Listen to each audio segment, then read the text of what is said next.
अस्सलाम वालेकुम। तो आइए सुनते हैं आज की वीडियो में एक इबरत असर कहानी। मैं हिम्मत करके बिस्तर से उठी। मेरा सर बेहद भारी हो रहा था। ऐसा लग रहा था कि जैसे किसी ने सर पर मनो बोझ ला दिया हो। मेरा पूरा बदन टूट रहा था। हालांकि रात में ठीक ठाक सोई थी, मगर सुबह मुझसे उठा ही नहीं जा रहा था। मैं हिम्मत करके उठी और सहन में लगे नल तक पहुंची। मेरा मकसद वुज़ू करना था क्योंकि फजर का वक्त निकला जा रहा था। मैंने नल खोलकर वुज़ू करना शुरू किया। पता नहीं मुझे क्या हो रहा था कि मैं बार बार वुज़ू करके भूल रही हूँ। मुंह धोने जाती हूँ तो ख्याल होता है मैंने कुल्ली नहीं की।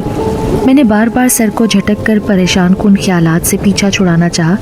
खैर, जैसे तैसे वुज़ू करके मैंने जाए नमाज बिछाई। नमाज के लिए खड़ी हुई कि शदीद बदबू के भपके मेरी नाक में घुसने लगे। मेरा दम घुटने लगा और मुझे उबकाई आ गई। मुंह पर हाथ रखकर मैंने उबकाई रोकी। मुझे ऐसा लगा जैसे किसी अनजानी कुव्वत ने मुझे जकड़ लिया हो। मैं अपनी जगह से 1 इंच भी ना हिल सकी। अचानक मुझे सामने से कोई आता दिखाई दिया। वो हुलिये से खूबसूरत और दराज कद औरत लगती थी, मगर उसके जिस्म से उठती बदबू मेरी सांस रोक रही थी। उस औरत की आंखों में शरारे भरे हुए थे। उसने अपना हाथ आगे किया तो उसके हाथों से इतनी बदबू आई कि मेरा दम घुटने लगा। वो औरत मेरे और करीब आ गई। उसके सुनहरी बाल मेरे गालों से टकरा रहे थे। अचानक उस औरत की सूरत बदलने लगी। उसके मोती जैसे दांत बाहर को निकलने लगे। ज़रा सी देर में उसकी शक्ल बदल गई। वो एक खूबसूरत औरत से एक क्रिया सूरत चुड़ैल बन चुकी थी। उसके पास से ताफून की नाकाबिले बर्दाश्त बदबू उठ रही थी। ऐसा लगता था कि न जाने कितने महीनों पुराना गोश्त सड़ गया हो जिसमें कीड़े लग गए हों। मगर वो औरत निहायत इत्मीनान के साथ मेरे पास खड़ी रही। बदबू से मेरा दिमाग फटा जा रहा था। फिर मेरा सर इतनी ज़ोर से चकराया कि मैं जाए नमाज पर ही गिर गई और मुझे कुछ होश न रहा। जब होश आया तो तमाम घर वाले मेरे तरफ खड़े थे। अब्बा जान, अम्मी, चाचू, चाची, दानियाल भाई, कमर और महक, सबके चेहरे पर फिक्रमंदी के आसार नुमाया थे। क्या हुआ कनीज़ बेटा? अम्मी ने फिक्रमंदी से पूछा। अम्मी, वही ख्वाब जो मैं कई दिन से देख रही थी, मगर आज तो जागती आंखों से मैंने देखा कि वो औरत मेरा गला दबाना चाहती थी। बेटा, यहाँ तो कोई भी नहीं है, आपका वहम होगा, चची सलमा ने मेरे माथे पर हाथ रखते हुए कहा। आपसे कब से कह रही हूँ कि मेरी बच्ची को किसी अल्लाह वाले के पास ले जाएं। ये डॉक्टरों के बस की बात नहीं है। अम्मी ने अब्बू को बोला, कैसी अहमकों वाली बात कर रही हो, इसको दवा पिलाओ, अल्लाह ने चाहा तो सब ठीक हो जाएगा। अम्मी ने मुझे डॉक्टर की दी हुई कड़वी दवा पिलाई। उन्हीं की ज़ुबानी पता चला कि मैं जाए नमाज पर बेहोश पाई गई थी और तकरीबन 10 घंटे बाद मुझे होश आया था। दवा पीकर मुझ पर फिर गनूदगी छाने लगी और मैं सो गई। जाए सकून, ये मेरे घर का नाम है। जाए सकून ये बड़ा सा घर दादा जान ने बनवाया था कि उनकी तमाम औलाद सकून से एक घर में रहे, मगर अल्लाह को कुछ और ही मंजूर था।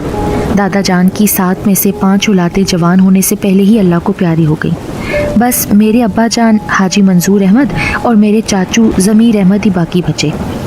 दादा जान के इंतकाल के बाद भी अब्बू और चाचू ने दादा की ख्वाहिश का एहतराम किया और इस घर में साथ साथ रहे।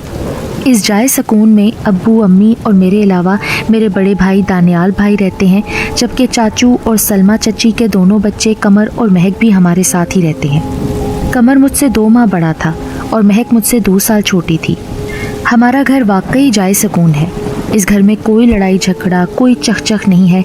हालांकि अब्बू और चाचू का कारोबार अलग अलग है, मगर घर में सब इत्तेफाक के साथ रहते हैं। अब्बू की मार्केट में चलती हुई बड़ी सी गारमेंट्स की दुकान है।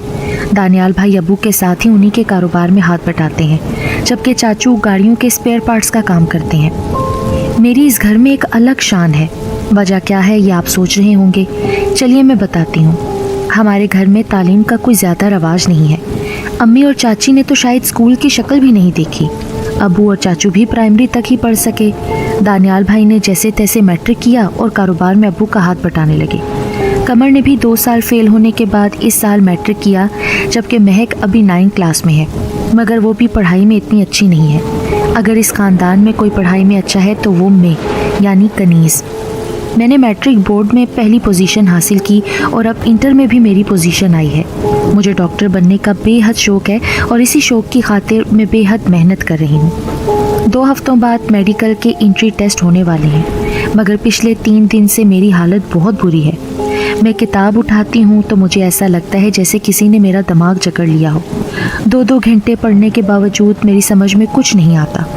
मुझे ऐसा लगता है जैसे मैंने कुछ पढ़ा ही नहीं। मुझे समझ नहीं आ रही कि मेरे साथ क्या हो गया है। एक दिन आराम के बाद मेरी तबीयत कुछ बेहतर हुई। मेडिकल के टेस्ट में चंद दिन रह गए थे। मैंने अपनी तमाम किताबें साफ़ की और यकसुई के साथ पढ़ने के लिए कमरा बंद करके बैठ गई। मैंने एक किताब उठाई ही थी कि मेरी नाक में बदबू की ज़बरदस्त लहर घुस गई। मैंने नज़र उठाकर देखा तो वही औरत थी जिसने मेरी ज़िंदगी जहन्नुम बना दी थी। वो खुली खिड़की से किसी धुएं की मानित कमरे में आई। उसके जिस्म से बदबू के भभके उठ रहे थे। मेरा दम घुटने लगा। वो अपनी अंगारा आंखों से मुझे घूर रही थी। क्या पढ़ रही हो? उसकी आवाज़ गूंजी।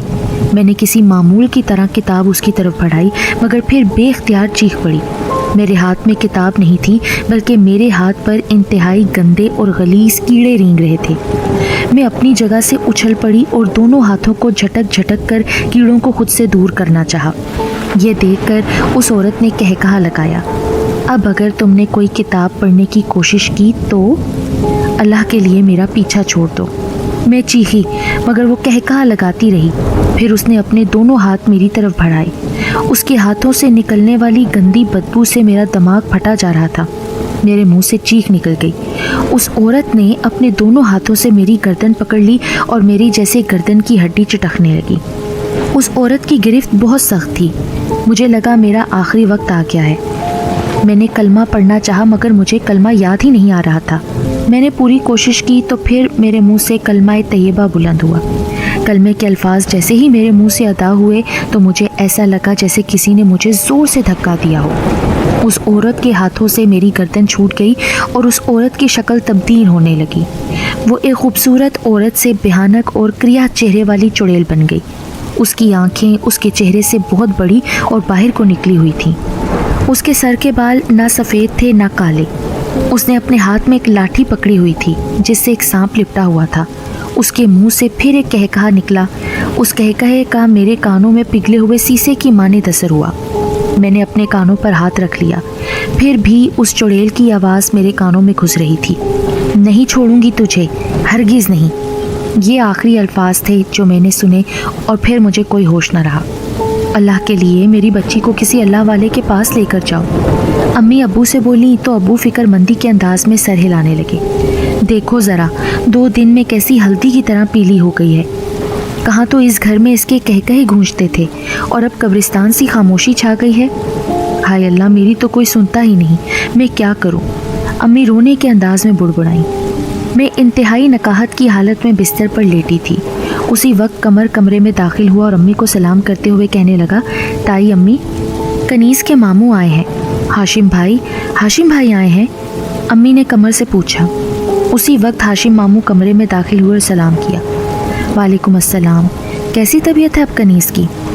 भाईजान, अम्मी मुंह पे दुपट्टा रख के रोने लगी। मामू, कनीज़ की हालत कई दिन से ख़राब है, मगर 2 दिनों से तो इसकी तबीयत में कोई सुधार नहीं आ रहा।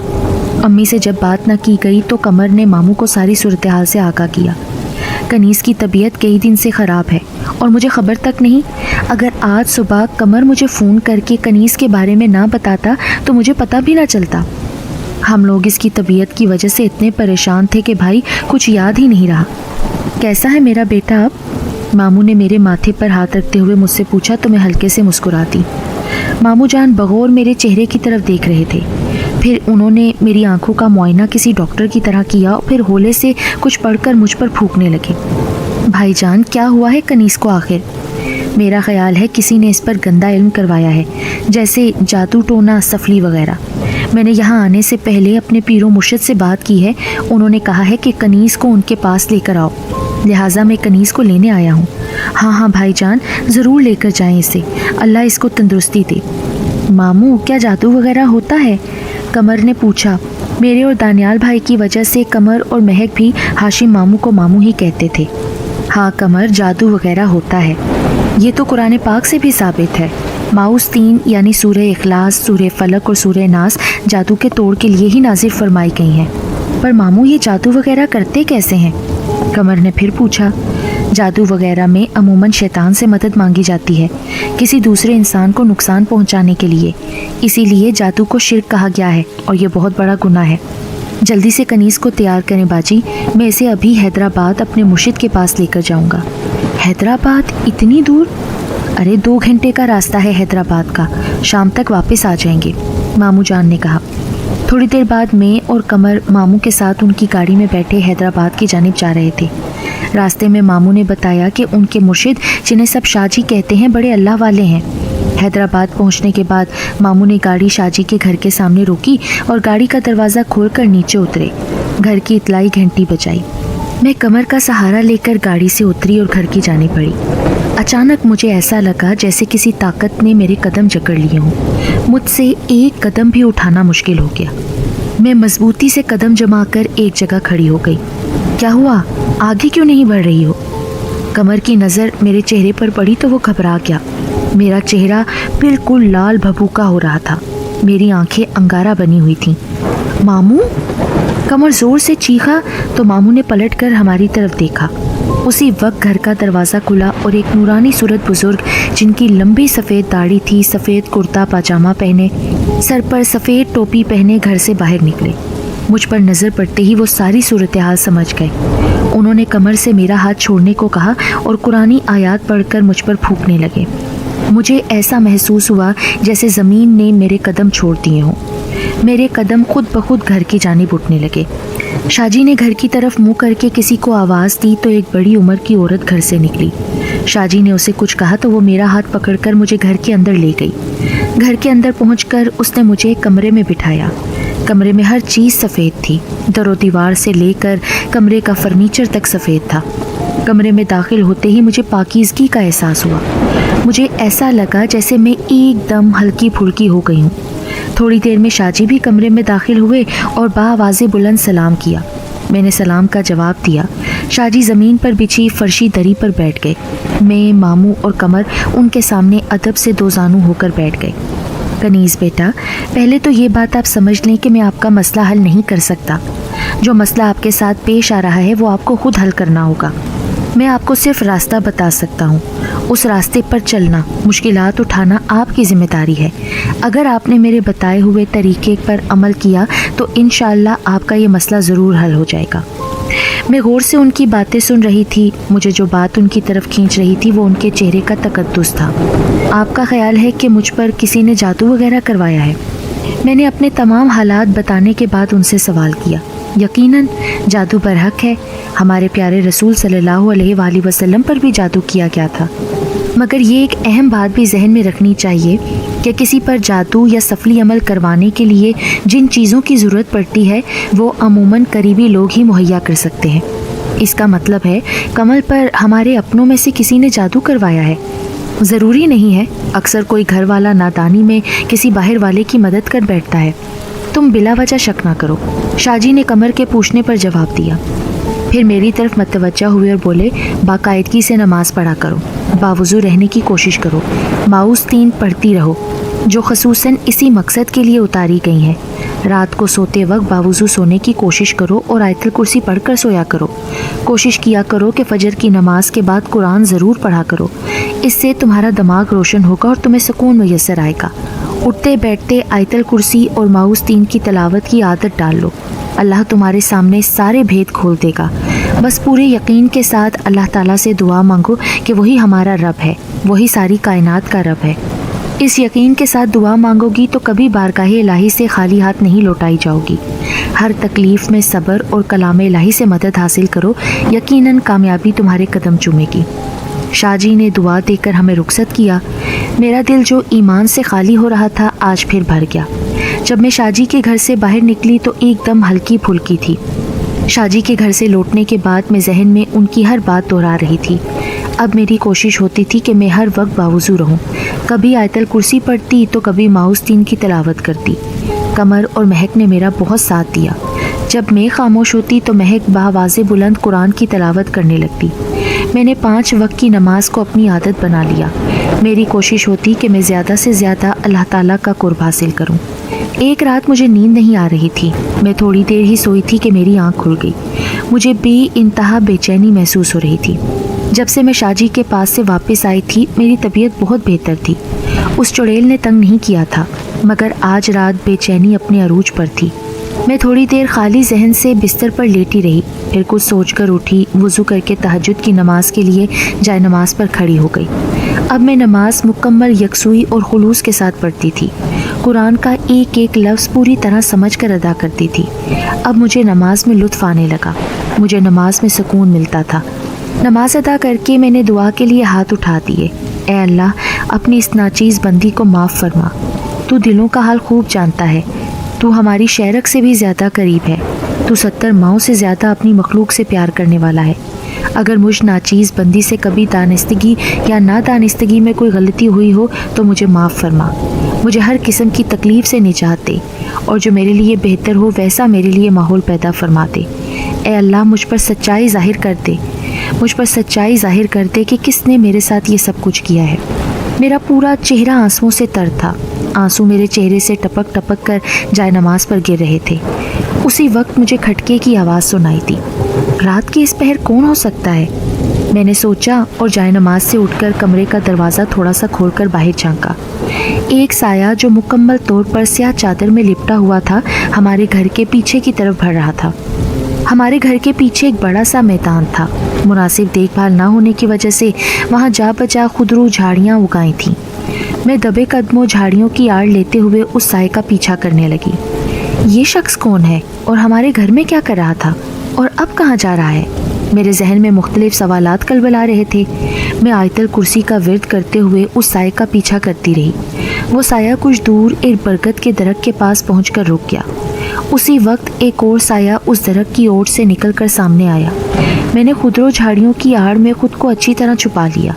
چاند کی 11-12 تاریخ تھی، اس لیے روشنی اتنی تھی کہ منظر واضح نظر آ رہا تھا۔ برگد کے درخت کے پیچھے سے نکلنے والا سایہ ایک بڑھیا کا تھا اور اس کے ہاتھ میں کپڑے کی بنی ایک گڑیا تھی۔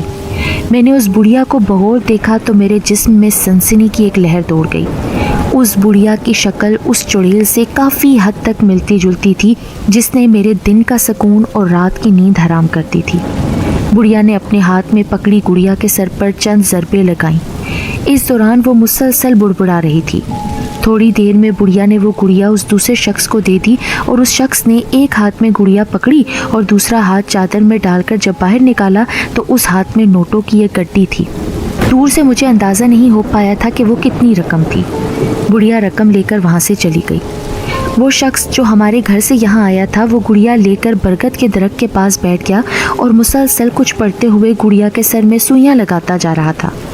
نہ جانے یہ کون ہے؟ میرے ذہن میں بار بار یہ سوال ابھر رہا تھا۔ عموماً ہمارے قریبی لوگ ہی ہم پر جادو یا سفلی کرواتے ہیں۔ شاہ جی کے الفاظ میرے کانوں میں گونج رہے تھے۔ وہ شخص جو بھی تھا پوری طرح چادر میں لپٹا ہوا تھا، اس کی پیٹھ میری جانب تھی۔ اے اللہ، اے مالک کائنات، تو مجھے یہاں تک لایا ہے تو یہ بھید بھی مجھ پر کھول دے۔ میں نے صدقے دل سے دعا کی، آیت الکرسی کا مسلسل میں ورد کر رہی تھی۔ تھوڑی دیر بعد اس شخص نے گڑیا کو برگد کے درخت کی جڑ میں مٹی ہٹا کر دفنایا اور واپسی کے لیے مڑا تو اس شخص کا چہرہ میرے سامنے آ گیا، اور تو پھر مجھ پر حیرتوں کے پہاڑ ٹوٹ پڑے۔ میرے وہم و گمان میں بھی نہیں تھا کہ اس ساری شیطانی کارستانی کے پیچھے یہ شخصیت ہو سکتی ہے۔ اللہ تعالیٰ نے آج مجھ پر سچ آشکار کر دیا تھا۔ میں لرزتے وجود کے ساتھ کمرے میں واپس آئی۔ میرے پورے جسم پر چونٹیاں سی رینگ رہی تھیں۔ یا اللہ، یہ کیسا بھیانک سچ ہے۔ آگہی کا عذاب مجھ سے سنبھالے نہیں سنبھل رہا تھا۔ آج احساس ہوا کہ اچھا ہے اللہ نے ہر چیز پوشیدہ رکھی ہے۔ کل کیا ہوگا ہمیں نہیں معلوم۔ اگر ہمیں کل کی آگہی ہو جائے تو شاید ہم آج مر جائیں۔ میرے سینے میں ایک عجیب سا درد اٹھ رہا تھا۔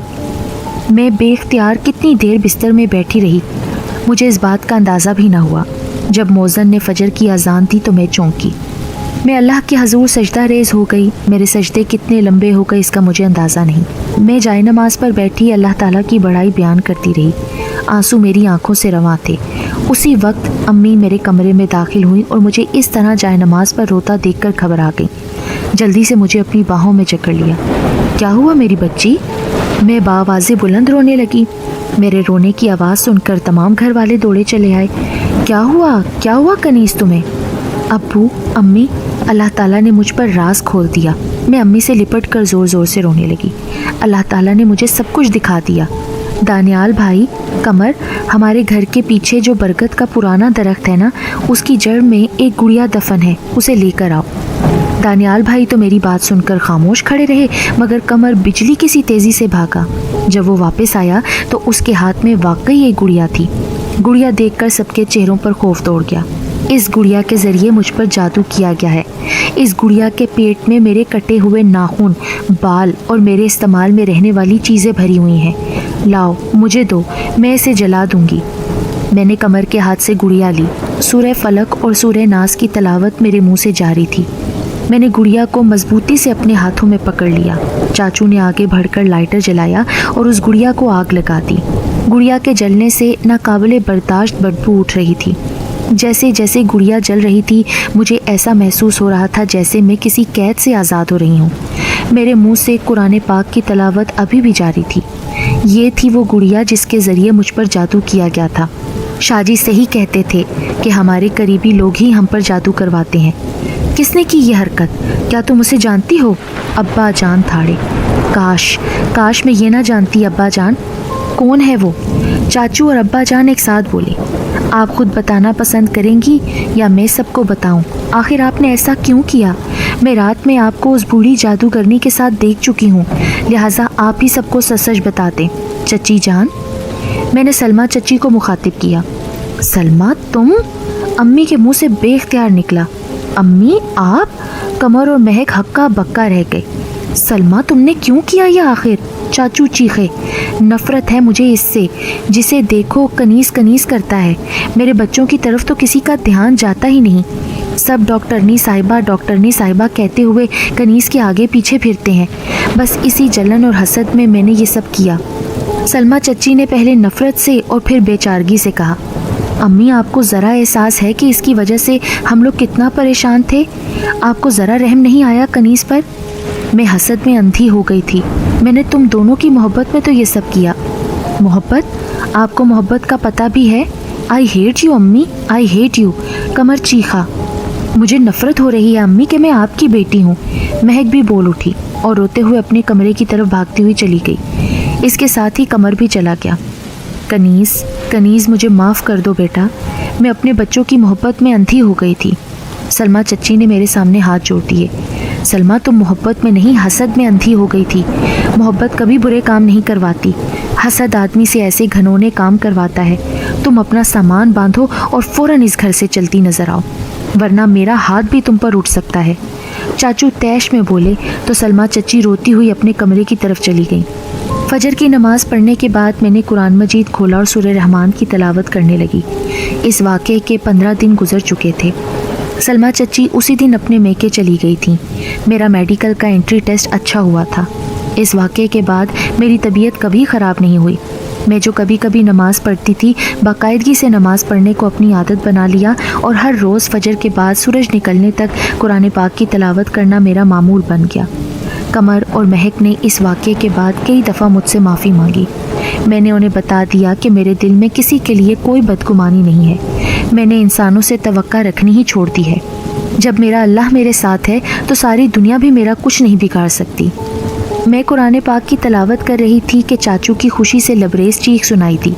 میں نے قرآن مجید بند کیا اور اسے اٹھا کر اونچی جگہ پر رکھا اور کمرے سے باہر نکل آئی۔ آئیے ڈاکٹرنی صاحبہ، آپ کا انٹری ٹیسٹ کا رزلٹ آیا ہے۔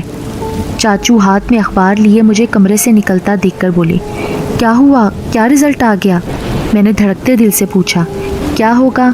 اب ہماری آپ بھی ڈاکٹر کہلائیں گی، ڈاکٹر کنیز منظور احمد۔ مہک نے مجھے گلے لگاتے ہوئے جواب دیا۔ سچ؟ میں نے بے یقینی سے پوچھا۔ بالکل سچ، یہ رہا اخبار۔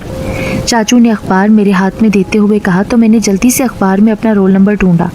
سب سے اوپر میرا نام اور رول نمبر تھا۔ اس خوشی میں گھر میں پارٹی ہونی چاہیے، چاچو بولے۔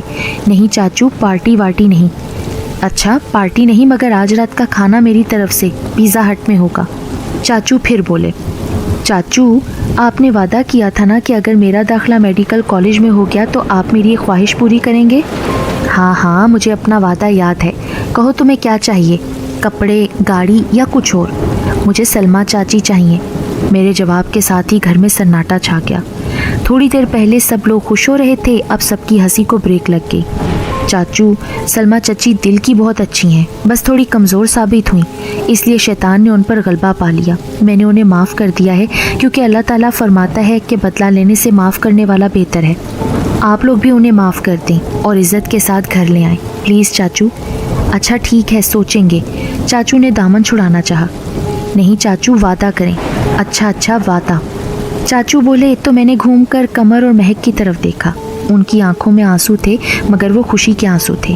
رات کو ہم سب ابا جان کی گاڑی میں سوار پیزا ہٹ کی جانب اڑے جا رہے تھے، مگر چاچو ہمارے ساتھ نہیں تھے۔ میرے پوچھنے پر ابو نے بتایا کہ وہ پیزا ہٹ میں ہی ملیں گے۔ پیزا ہٹ میں ہماری میز ریزرو تھی۔ ہم سب میز کے گرد پھیلی کرسیوں پر بیٹھ گئے۔ چاچو کہاں ہیں ابو؟ آتا ہوگا تمہارا چاچو۔ آپ کب سے یہی بات کہہ رہے ہیں، آخر چاچو گئے کہاں ہیں؟ لو وہ آ گئے تمہارے چاچو۔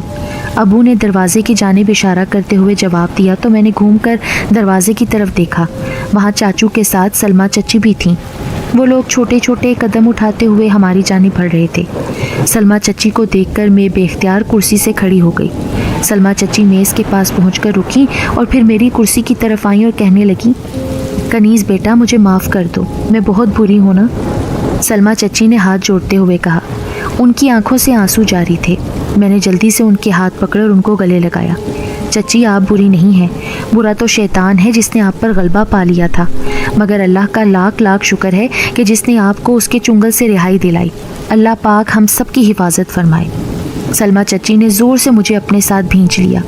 ارے بھائی، یہ چچی بھتیجی کا میل ملاپ ختم ہو گیا ہو تو کچھ کھانے وغیرہ کے ساتھ بھی انصاف کیا جائے۔ چاچو نے ہم دونوں کو دیکھتے ہوئے کہا۔ سچ بڑی زور کی بھوک لگی ہے۔